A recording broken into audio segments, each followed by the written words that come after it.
The nursery was dark except for the green glow of the monitor casting everything in sickly light. Luca Castelliano stood in the doorway, his broad shoulders filling the frame, his expensive cashmere coat draped across his forearm like a dead thing. 6'3", 42 years old, with silver threading through his dark hair and a scar running from his left eye to his cheekbone, the kind of face that made men confess to crimes they did not commit. His son lay in the crib before him. Tiny. Impossibly fragile. Born 6 weeks ago with a spine twisted like a question mark and legs that hung useless as rope. The doctors had been very clear. Dr. Feldman had used the word permanent 3 times in a single sentence. Dr. Reeves had recommended a wheelchair before the boy turned 2. Dr. Chen had simply looked away. But tonight, at 3 in the morning, Luca watched something impossible. A woman knelt beside the crib, her hair falling forward like a curtain, her hands moving with purpose across his son's legs. Back and forth. Slow. Deliberate. Her lips moved, whispering words so quiet the monitors could not pick them up. For 21 nights she had done this. 21 nights of sneaking through his mansion at the exact same hour, past guards who had been paid to see nothing, through hallways that creaked under anyone else's weight but seemed to hold their breath for her. Mia Morgan. The desperate woman he had pulled from a highway 3 weeks ago, half frozen and breaking. And his son's left foot twitched. It was subtle. A muscle spasm, perhaps. A nerve firing randomly. But Luca had watched this child for 6 weeks and seen nothing move below the hips except involuntary reflex. This was different. This was response. His hand tightened on the door frame. In his world, betrayal had only one price. He had built an empire on the principle that disloyalty was a poison that spread, and the only cure was to cut it out completely. 13 men had learned this lesson. 14 if you counted Stefano, though that was before his son was born. Mia stood slowly, her shoulders rising and falling with exhaustion. She was thin, thinner than when he had brought her here, despite the meals placed in front of her 3 times a day. 28 years old but shaped by something harder than time. Her clothes hung on her like borrowed skin. The waitress uniform she had arrived in was gone, replaced by simple black pants and a grey sweater with a hole near the collar. Her calloused hands, those hands that now touched his son's body in the darkness, were trembling. She did not see him. She reached down and smoothed his son's dark hair, a gesture so tender it cut through Luca like a blade wrapped in ice. She whispered something. Just 2 words. He could not hear them, but he could read her lips, keep fighting. Then she turned and walked out of the nursery, pulling the door closed with a softness that suggested she was closing something far more fragile than wood. Luca stood alone in the green monitor light. His jaw tightened. His hand unconsciously moved to the gun at his hip, not to use it, but because it had been there so long it had become part of his body, like a limb or a scar. She was poisoning him. That was the only explanation. Or she was working for Douglas Hale, that trafficker who had been circling his territory like a vulture, using his son's condition as leverage, as pressure, as a way to destabilize him. Hale was the type of man who dealt in desperation. He found women with nothing and offered them everything. Mia had nothing. She came to him with a daughter to protect and an eviction notice burning through her jacket like a curse. Of course Hale had found her first. Of course he had turned her into a weapon. But what Luca did not understand, what he could not have known, was that the exercises Mia performed each night at 3 in the morning were not poison. They were the same movements a physical therapist had taught her 8 years ago when her daughter Emma was 2 years old and the doctors said her developmental delays might be permanent. Exercises that cost $300 per session. Exercises Mia had borrowed money she did not have to afford, scraping together cash from double shifts and skipped meals and the sale of her mother's wedding ring to a pawn shop on East Fremont Street. Exercises she had performed on her own daughter for 8 months until Emma could walk, could run, could dance. The exercises had worked once before. She was trying to work a miracle again, not because Douglas Hale had hired her, but because she had looked at Luca's son, helpless, voiceless, dependent on others for every breath, and seen her daughter's face reflected back at her. She was not here to destroy him. She was here to save him. But Luca Castellano did not yet know the difference between a woman who runs from him and a woman who was running toward something worth dying for. The rewind hit like a physical blow. 3 weeks earlier. The Nevada highway just before midnight, temperature dropping below 30 degrees, the kind of cold that burns your skin when you breathe it. Mia Morgan sat in the driver's seat of her 2009 Honda Civic with 187,000 miles on the odometer and a check engine light that had been on for so long she had named it Gerald. The engine made a sound like something being killed slowly. Then the engine died. Smoke curled from under the hood. Not thick smoke, thin, disappointed smoke, the kind that meant the engine had given up, not with a bang but with a whimper. Mia rested her forehead on the steering wheel. She did not cry. Her tears had dried up somewhere on a Greyhound bus 6 years ago when she was 22 and pregnant and sitting across from a man who said he would stay and then did not. In her purse, she had exactly $5. In her jacket pocket, folded into a square the size of a playing card, she had an eviction notice in bright red ink. The words were printed very large, as if screaming would make the debt smaller, $22,000. 7 days. The apartment was a studio in North Las Vegas, the kind of place where the walls were so thin you could hear your neighbor's heartbeat, where the toilet ran constantly, where the heat in summer came up through the floor like a living thing. Rent was $800 a month. She had been 3 months behind. The landlord, a man named Harold Brennan with a face like a fist and eyes like a parking lot, had stopped accepting her partial payments. He wanted all of it, or he wanted her out. She could not afford all of it. And if she left, she had nowhere to go. Her daughter Emma was asleep in the back seat, curled under a jacket that was not warm enough. Emma was 7 years old and asked questions that broke Mia's heart. Why do other kids have snack time at school and I do not? Why do we eat the same thing every day? Why does Daddy not call? Mia had no answers. She only had a phone with a cracked screen and a job at the Sunrise Diner on West Flamingo Road where she worked nights and made minimum wage plus tips that averaged $5 per shift because everyone who came to a diner at 3 in the morning was broke. The highway was empty in both directions. She could see nothing but darkness and stars so bright they looked like they were screaming. Her phone had 3% battery. The nearest town was 16 miles away. She did not have enough gas to reach it, and even if she had, she did not have money to fix her car. She sat in the driver's seat with her $5 and her eviction notice and her sleeping daughter and wondered if this was the moment when everything finally stopped. Not the moment it got worse. The moment it just stopped, because stopping would be easier than continuing. The sound came first. Engines. Multiple engines, growing louder, coming fast from behind. Mia looked in her mirror and saw 4 lights becoming 8, becoming 12. Black SUVs, moving in perfect formation like a school of sharks. Her heart rate spiked. Nothing good came from black SUVs on empty highways at midnight. She reached back and shook Emma's shoulder. Baby! Wake up! Emma stirred, her small face confused. Mommy! Just wake up, okay? Don't move. The SUV slowed as they approached. They did not stop immediately. They circled, slow and deliberate, like predators trying to determine if something was dead or just dying. Mia gripped the steering wheel. She had heard stories about highways like this. About women taken. About cars found empty. About the kind of disappearance that left no trace except the space where a person used to be. One SUV pulled in front of her. The doors opened.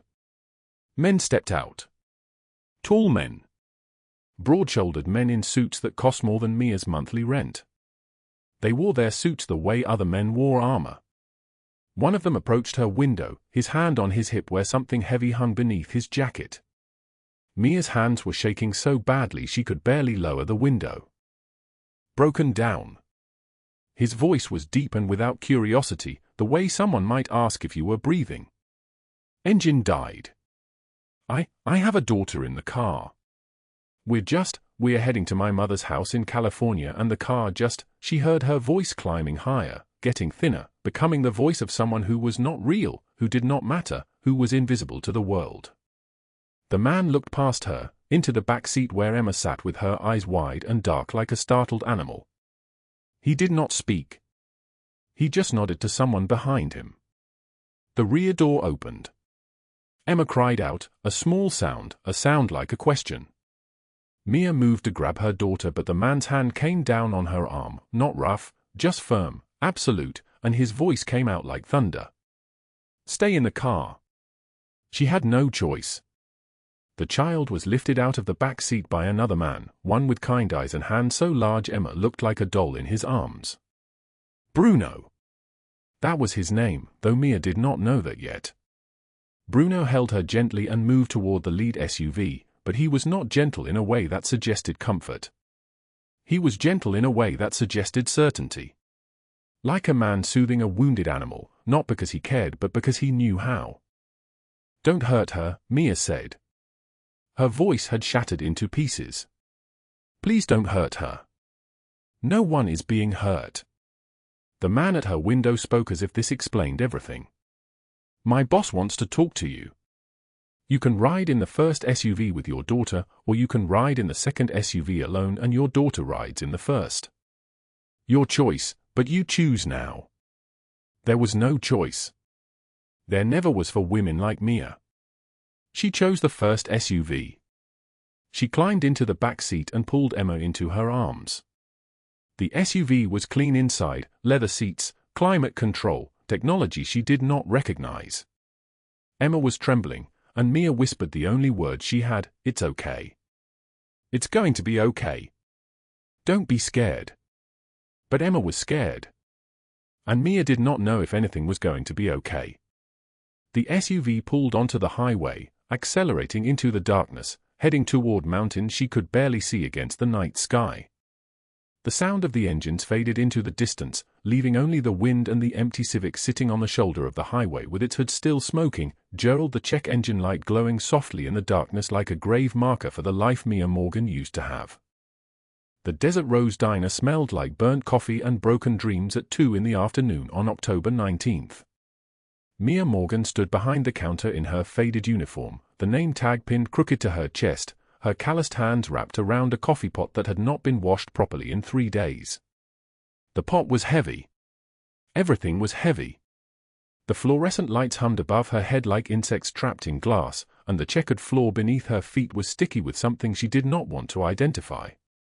Her manager, a man named Stephen with a neck tattoo and the disposition of someone who had never been told no, stood in the doorway between the kitchen and the dining room.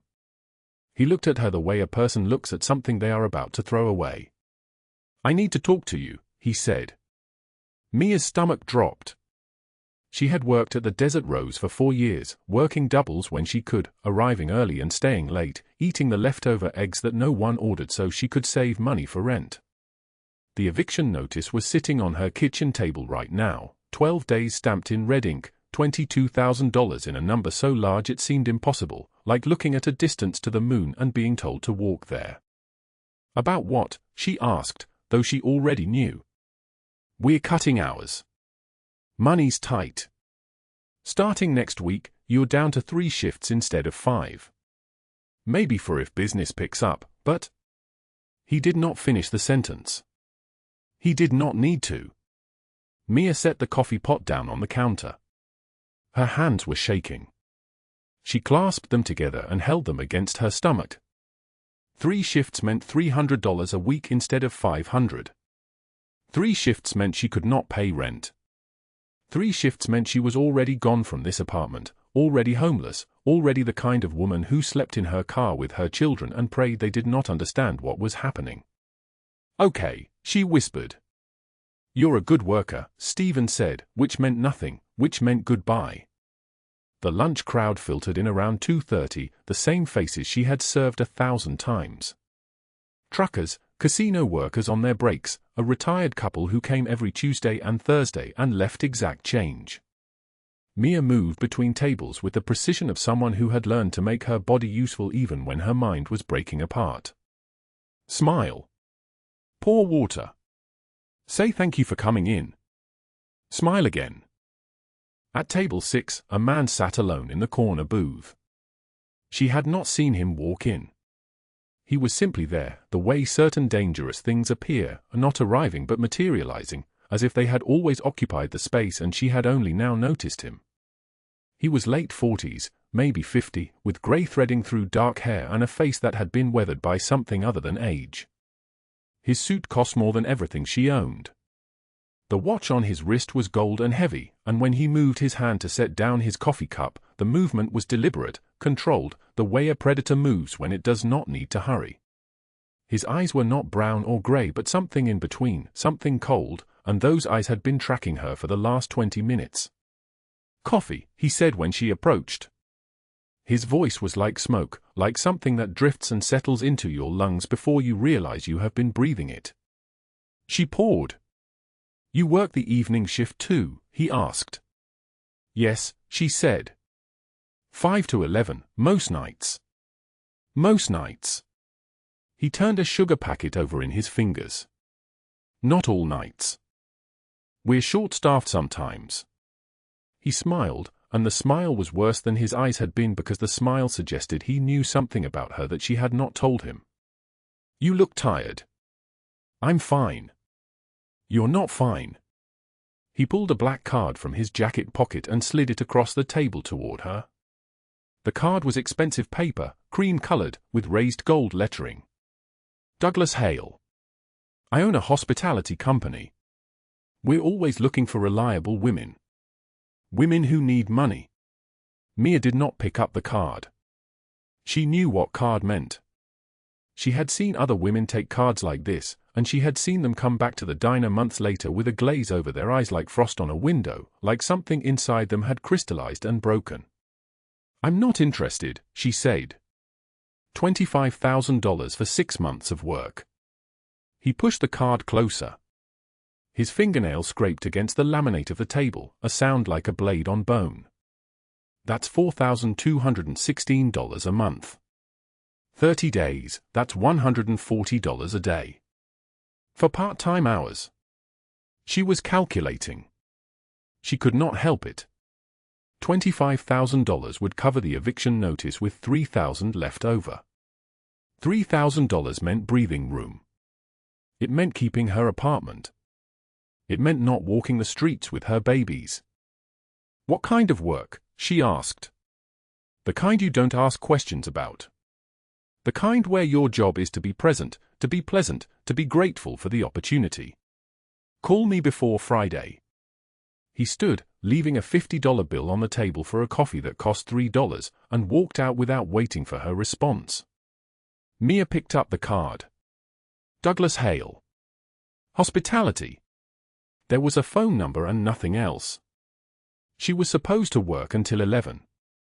At 9, her phone rang. It was her babysitter, a college girl named Miranda who lived 3 blocks away and charged $8 an hour. "I can't make it," Miranda said. "My mom's in the hospital."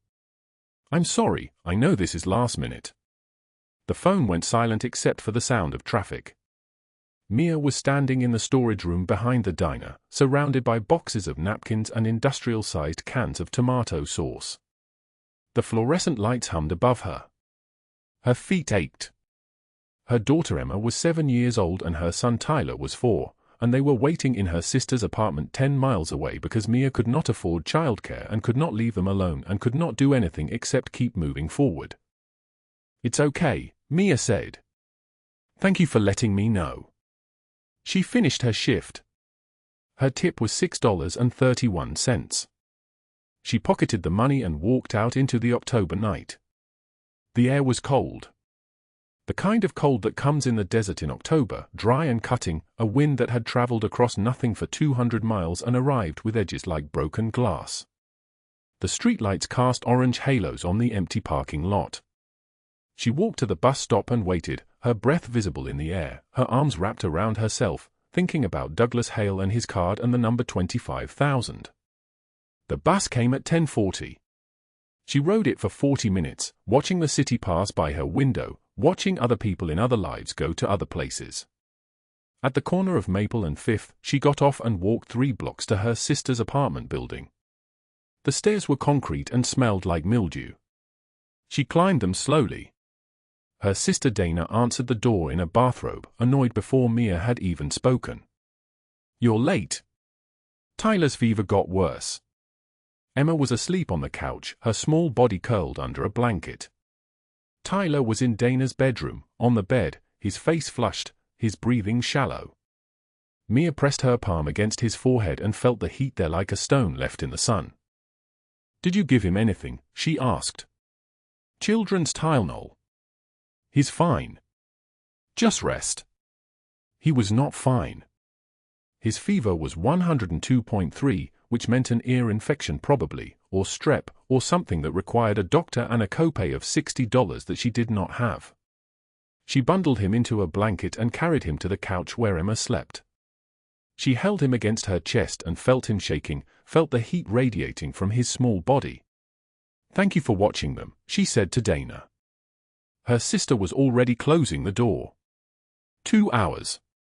"You have 2 hours, then I need you back here. I have someone coming over."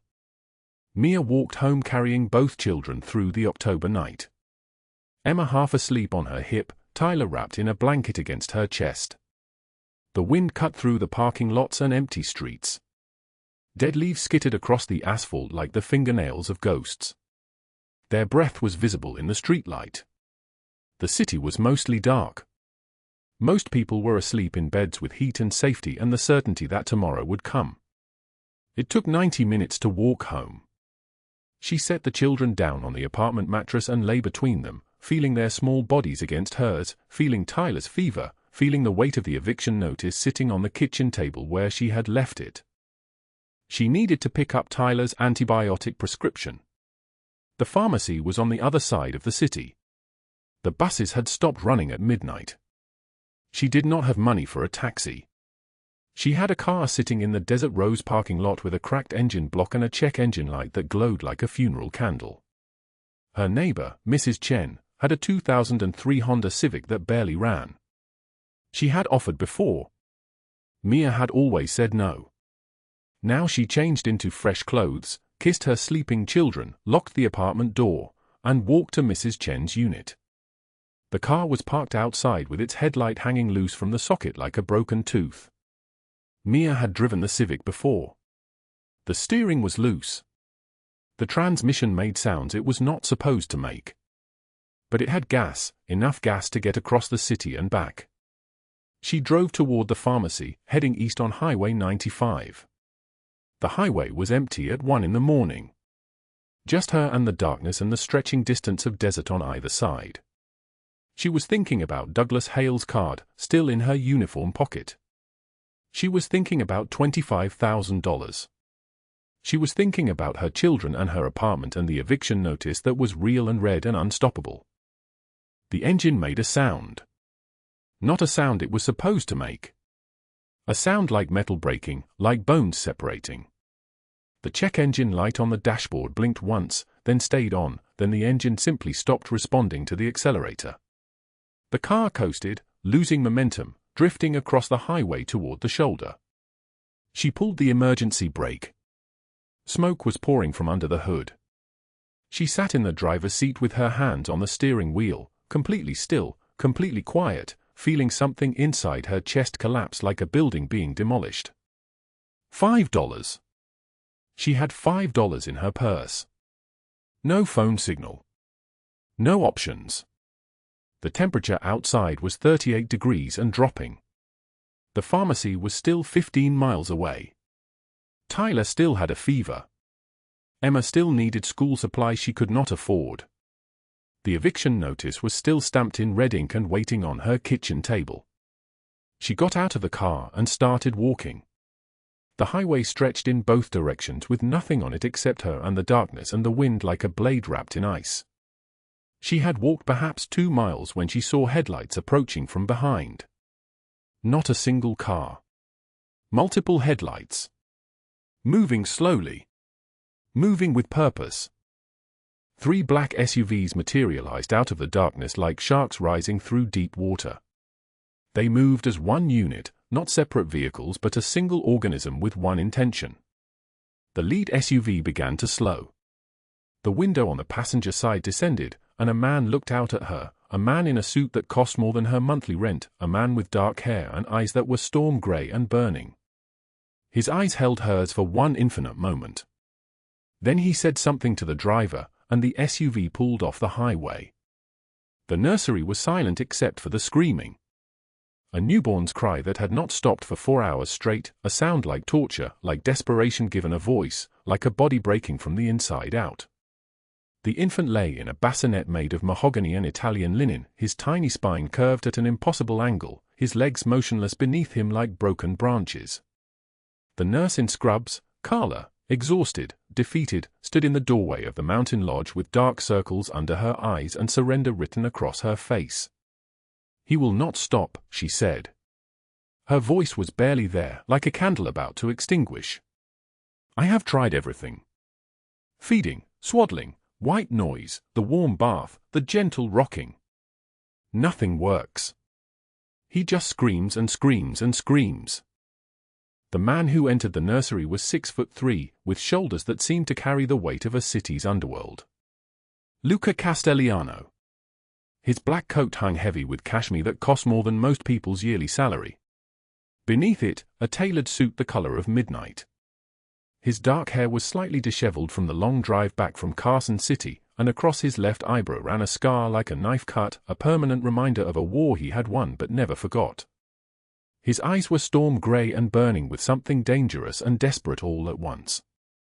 He looked at his son and the screaming continued, merciless and endless. "How long has he been like this?"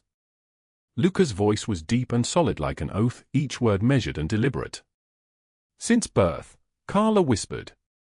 "The spinal condition. The doctors said the nerve damage is too extensive." They said, she stopped. They had all said the same thing. "Your son will never walk. Your son will never run. Your son will live, but he will live in a body that does not obey him." Luca moved to the bassinet and carefully lifted his son. The baby's back arched, the cry intensifying, his legs dangling uselessly. The infant's entire body was a map of suffering, a small person trapped in a cage of his own biology. Luca held him against his chest, and even the most powerful man in 3 counties stood there, completely helpless, completely unable to fix what was broken. He did not know that in exactly 14 hours, everything would begin to change. The SUVs had stopped on the side of the highway at 11:48 p.m. The lead vehicle's window descended with a soft electric hum, and Luca Castellano had looked out at a woman standing in the dark with her hands wrapped around herself and her eyes full of an animal panic that he recognized immediately. The expression of someone who had already lost everything and was now losing the last thing she had, hope. "Get in," he said. Not a question. Not a request. A command the way he gave all commands, with the absolute certainty that obedience was the only possible response. She had hesitated. "I am fine. I will call someone." "You have no signal. It is 37 degrees. Get in the car." She had climbed into the back seat of the SUV, and Bruno had pulled back onto the highway while Gino watched her with eyes that missed nothing. Luca had studied her for the entire drive to the mountain lodge, the cheap diner uniform visible under a thrift store jacket, her hands red and cracked from cold, desperation rolling off her like an odor he could smell. When he asked where she was going, she had given an address in Las Vegas with the defensive tone of someone expecting judgment. "Bruno will drive to the lodge instead," Luca said. "You are half frozen and broke. You need food and heat. We will discuss the rest tomorrow." "That is not where I need to go," she had protested, her voice trembling like a candle in the wind. "My children are waiting. My sister is watching them, and I promised I would come back." "You will come back. Tomorrow. Tonight you will not freeze to death on the side of a highway." She had not argued after that. Now, at 3 in the morning, Mia Morgan stood in the guest bedroom of the mountain lodge and could not sleep. The sheets were the finest Egyptian cotton, softer than anything she had ever touched. The room itself was larger than her entire apartment. Through the windows, she could see the pine forest hammering against the glass, snow beginning to fall even though it was only October, the wind making a sound like something alive and furious. She had changed into borrowed clothes, simple grey sweatpants and a soft sweater that smelled like expensive detergent. On the dresser, someone had left a tray with bread and cheese and fruit. Real fruit. Not the bruised apples from the discount bin, but perfect strawberries and perfectly ripened pears. She had eaten everything, slowly, savoring each bite, and then she had felt guilty about it. What was she doing here? Who was this man? And why had he stopped for her at all? Downstairs, Luca was in his office, a room lined with dark wood and leather-bound books he had never read, staring at his phone screen. The message from Gino was brief, *woman identified. Mia Morgan, 27, works at Rose's Diner on 5th Street. 2 children. Single mother. Behind on rent. He set the phone down and looked at the photograph Gino had attached, a driver's license photo from 3 years ago, before whatever had happened to her had happened. She had been prettier then. Less afraid. Now fear was written into her face like a permanent scar. At dawn, Bruno knocked on the guest room door and brought her breakfast, eggs and toast and fresh juice. Luca wants to see you at noon, he said simply. His voice was like gravel, rough and barely used. When you are ready. Mia nodded, her heart racing. The office felt like a cage made of luxury. Luca sat behind a desk made of dark mahogany, and Gino stood beside him like a statue carved from stone and muscle. The windows looked out over the mountain range, and the morning light made the snow glow like something holy and untouchable. You have children, Luca said. It was not a question. Yes. Emma is 7. Tyler is 5. They are with your sister. Yes. She did not ask how he knew. She was beginning to understand that this man knew everything. You need money, Luca continued. I need someone I can trust around my son. The nurse is competent, but he cries every time she touches him. Last night he stopped crying with you. You have a way with him. A gift? He paused. You will stay here. Room and board. $2,000 a week. In 6 weeks you will have enough to cover your eviction notice, and you can return to your children with money in your pocket. Do we have an agreement? Mia's mouth went dry. $2,000 a week. That was more money than she made in 3 weeks at the diner. That was survival. That was her children in their own home. That was proof that God had not completely abandoned her. Why would you help me? The words came out as a whisper. I am nobody. Luca's expression did not change, but something flickered across his face like lightning behind clouds. I do not help. I make deals. You provide value. I pay for value. Do we have an agreement? Yes, she said. Yes, we do. The first week, Mia learned her new world in fragments and small moments. She learned that Marco, Luca's son, was born 6 weeks ago with congenital spinal dysplasia, a condition that had paralyzed him from the waist down.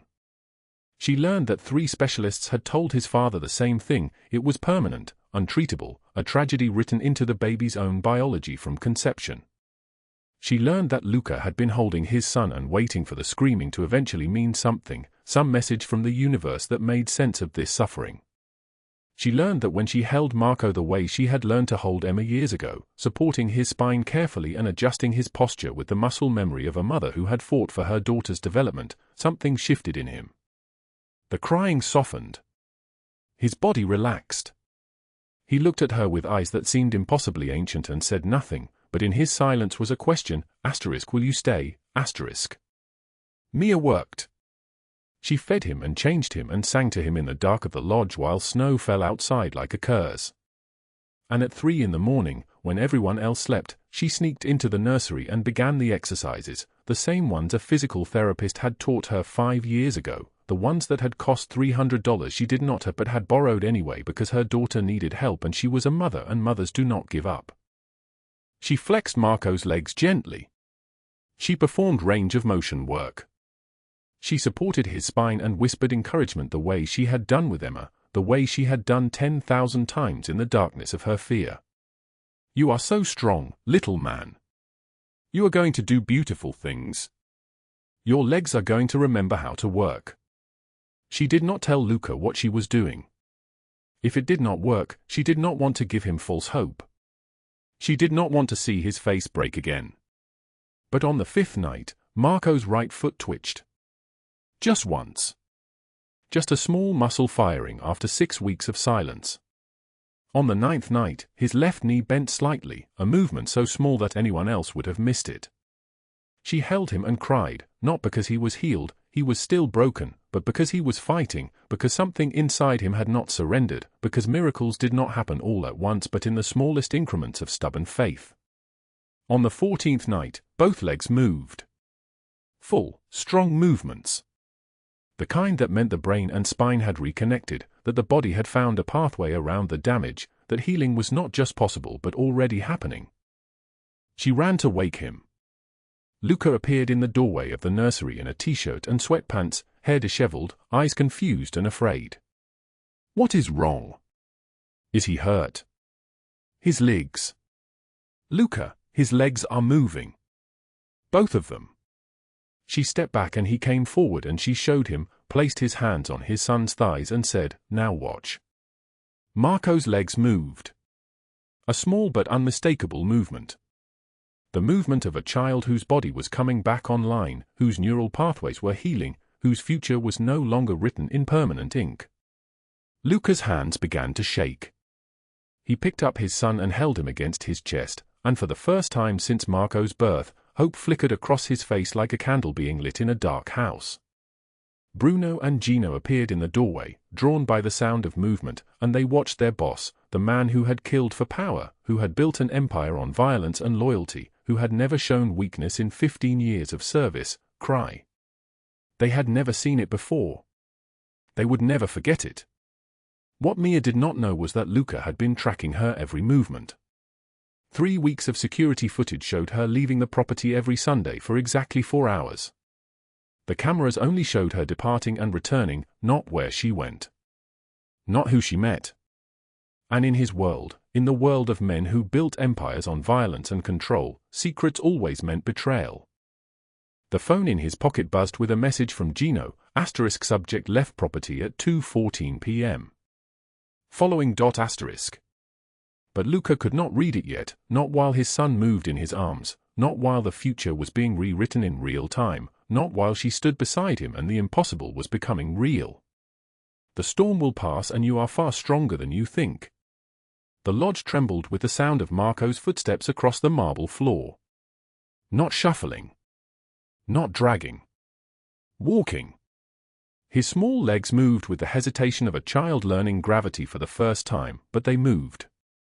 Luca stood frozen in the doorway, watching his son navigate the space between the sofa and the window, and something inside him fractured and reformed. The doctor had been clear, the neural pathways are rebuilding themselves. The inflammation is receding. In 6 months, possibly a year, he may walk. It had been 3 weeks. The impossible was becoming real, and Mia Morgan stood beside the boy with her hand steady on his shoulder, her face glowing with something that looked like pure light. Then Luca's phone buzzed. The message from Gino read simply, * following her again. Warehouse District. Meeting someone. *. His expression hardened. The light in the room seemed to dim.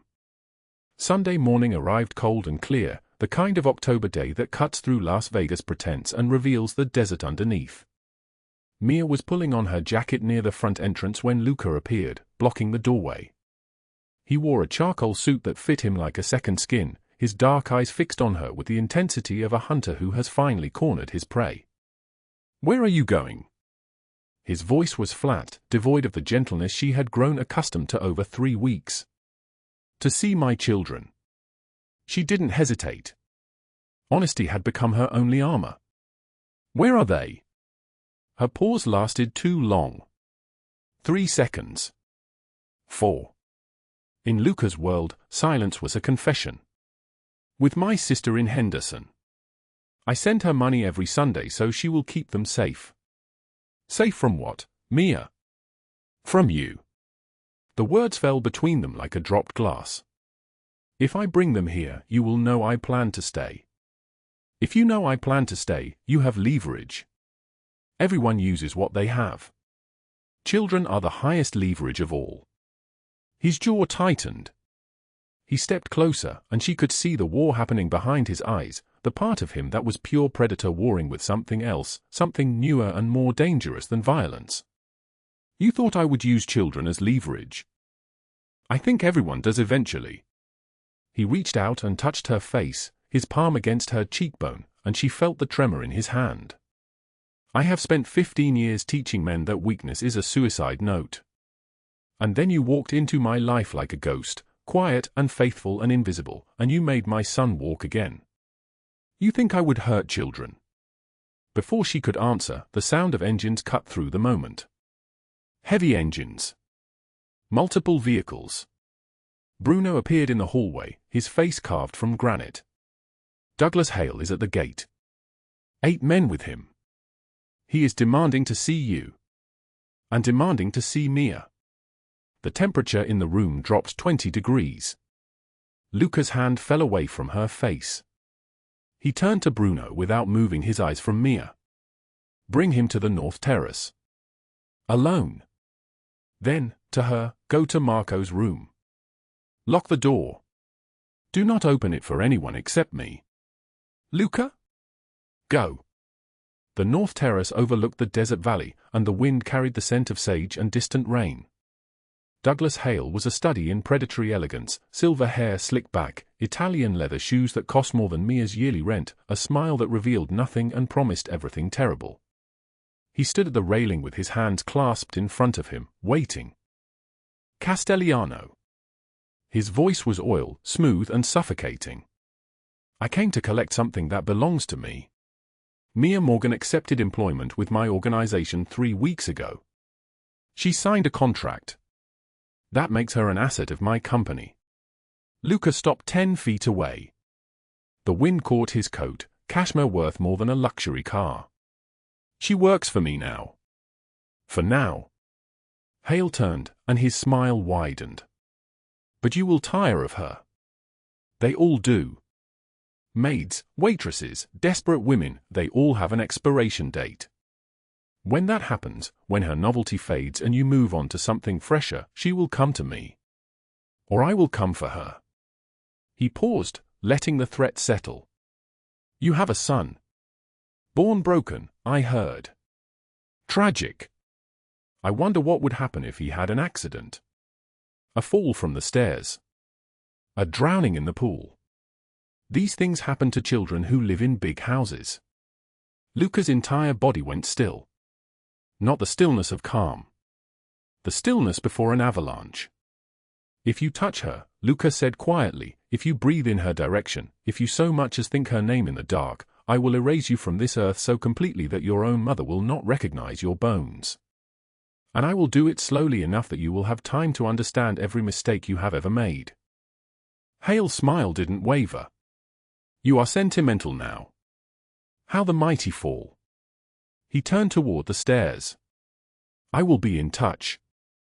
Bruno and Gino escorted him down. The sound of engines faded. And Luca stood alone on the terrace, watching the desert stretch endlessly toward the horizon, his hands clenched so tightly his nails drew blood from his palms. That night, Mia sat outside on the stone steps overlooking the property, and the darkness was absolute. October wind screamed through the pines like something dying. Her breath was visible in the cold, small white clouds that disappeared into nothing. In her pocket was $5. All the money she had left in the world. The eviction deadline was in 2 days, not 7 anymore, because time had become a blade cutting through her life with surgical precision. Her sister had called an hour ago. I cannot keep them anymore. The bills are too much. Emma is asking for you every day. I am sorry, Mia. I am so sorry. But I cannot do this. And Victoria Ashford, that elegant predator in her penthouse, had been spreading rumors through Las Vegas like poison gas. Mia Morgan is Luca Castellano's whore. She sleeps in his mansion. She is a prostitute pretending to be a nanny. The rumors were everywhere. Mothers had stopped speaking to her. The diner manager had called to say she was terminated. He could not have her working there with that kind of reputation. She had dragged a Mafia boss and his infant son into the hurricane of her life, and now they were all drowning together. The cliff edge was 30 feet away. The darkness below it was complete, like falling into the mouth of God. She stood and walked toward it, one foot in front of the other. The railing was cold under her hands, and the wind cut through her thin jacket like a blade wrapped in ice. The drop was maybe 200 feet. Quick! Clean! No more fighting. No more $5. No more impossible choices. Then she heard it, Marco crying inside the lodge. Not a scream. Not a demand. Just the small, helpless sound of a baby needing comfort. A baby whose legs had come back to life because she had refused to let him die. A baby who had looked at her yesterday and smiled and tried to say her name. Mia turned away from the darkness and walked back inside. The lodge smelled like wood smoke and expensive leather. She found Luca in his study with Bruno and Gino, the three of them bent over a map spread across the mahogany desk. Luca looked up, and something in his face shifted when he saw her, the recognition of a woman who had stood at the edge of the world and chosen to come back. Douglas Hale ends tonight, he said quietly.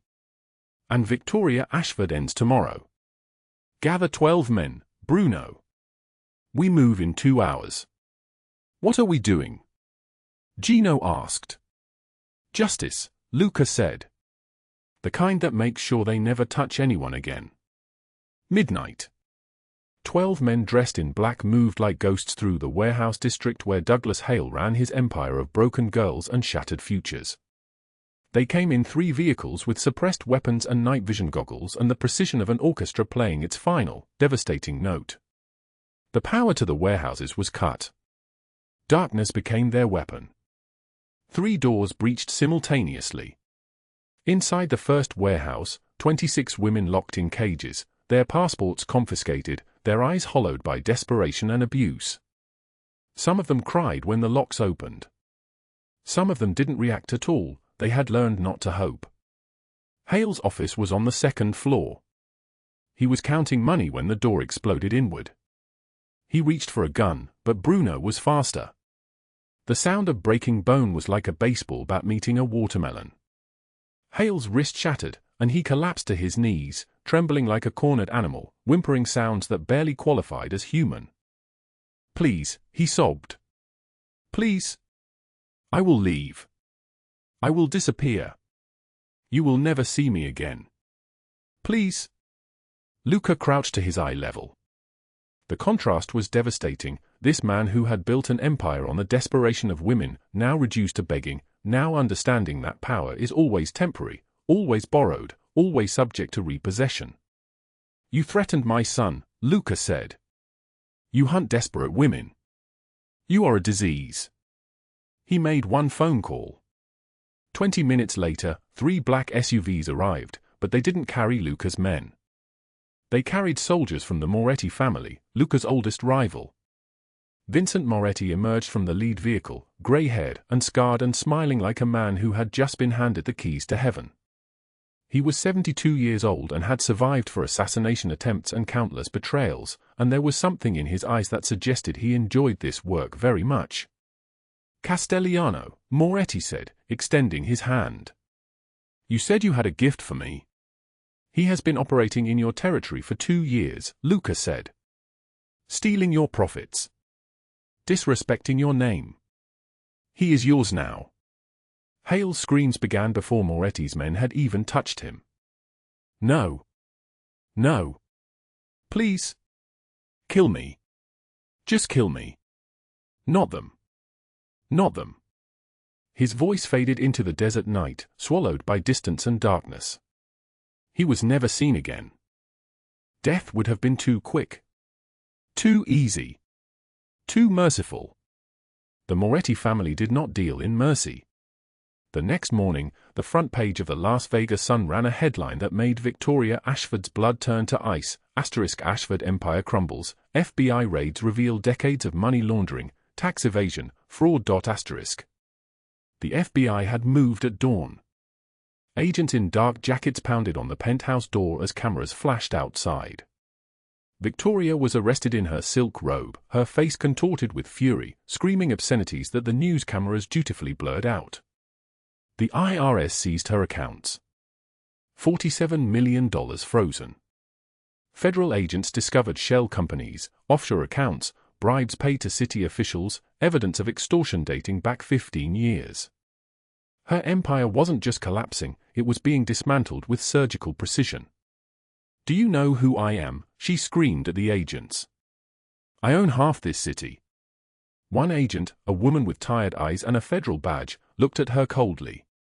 "You owned half this city. You own nothing now." 18 felonies. Bail denied. Trial scheduled for 8 months away. Federal prison sentences totaling 40 years. "She will spend 40 years in federal prison," he said quietly. "She called you worthless. Now the whole world knows what she really is." The rain began to fall outside the windows. Not the harsh desert rain of summer, but the gentle, persistent rain of autumn. It would water the earth and make things grow. The storm will pass and you are far stronger than you think. The rain fell against the windows of the mountain lodge as Luca Castellano stood motionless in the doorway, watching. His shoulders, broad and rigid beneath an open white shirt, rose and fell with breathing that seemed deliberate, controlled, as if each breath was a decision he had to make. Storm-gray eyes tracked the scene before him, Mia Morgan on her knees, her arms wrapped around 2 children who had materialized like a prayer answered. Emma, age 9, with her mother's dark eyes and trembling shoulders. Tyler, 6 years old, his small frame buried against Mia's chest as if he was afraid she might disappear again. The sound of their crying filled the lodge, not screams, but the quiet, devastating sobs of children who had believed they would never see their mother again. Luca did not move. In 15 years of commanding men, of ordering executions, of making decisions that altered the fates of hundreds, he had never learned how to witness love like this. The kind of love that asked for nothing and gave everything. The kind that made his carefully constructed walls feel transparent, fragile, like they might shatter if he breathed the wrong way. "Mama, Mama," Tyler whispered, the word repeated like a prayer. "Mama, you came back. You came back." Mia's entire body convulsed with sobs. She could not speak. Her hand moved across his hair, his back, his small shoulders, as if she was verifying that he was real, that this was not another dream she would wake from screaming. Emma held herself slightly back, older now, the weight of worry having aged her beyond her 9 years. She watched her mother with an intensity that suggested she had prepared herself not to believe in this moment until it was undeniable. Mia reached for her, and Emma finally broke, collapsing into her mother's arms with a cry that sounded like a door unlocking. Behind them, the lodge was warm with firelight. Outside, the Nevada desert stretched dark and endless beneath a November sky that threatened snow. Luca stepped back into the shadows of the hallway, his jaw tightening. Bruno, standing beside him in that way lieutenants stand beside their bosses, watchful, ready, loyal beyond reason, glanced at him with an expression Luca had rarely seen directed at him, something that resembled tenderness. "In 20 years, Bruno said quietly, I have never seen you look at anything the way you looked at her walking through that door." Luca did not respond. His fingers, scarred and heavy with gold and silver rings, clenched into fists at his sides. That evening, after Marco had been bathed and placed in his crib, after Emma and Tyler had been shown to rooms where they would sleep in rail beds instead of fear, Luca found Mia sitting alone by the fireplace.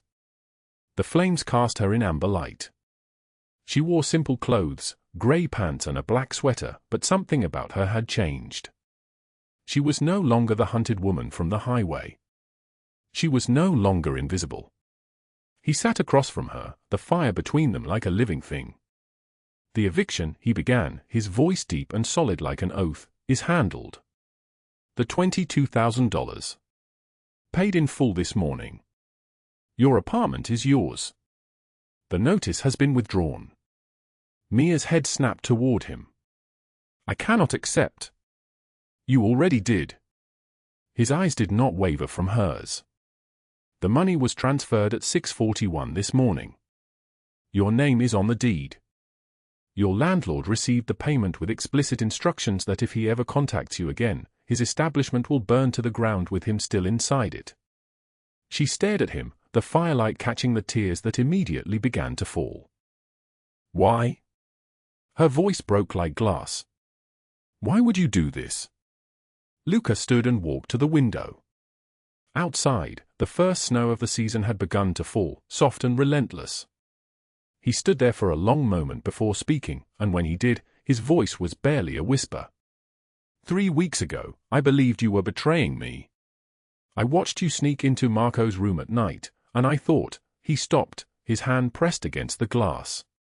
I thought you were hurting him. I thought you were in communication with my enemies. I was wrong. He turned back to face her. You were saving him. Every night, you went to him.